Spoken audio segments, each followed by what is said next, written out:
ህይወት የራሷን ምዕራፎች ስትጽፍልን አንዳንድ ጊዜያትን ለብቻችን እንድንጋፈጣቸው ታዘናለች።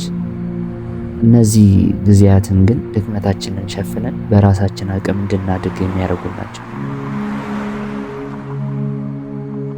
በዙሪያችን ያሉ ሰዎችም ቢሆኑ በዚህ ብቸኝነት ጉዞ ብዙ ትምህርትን ይቀስማሉ።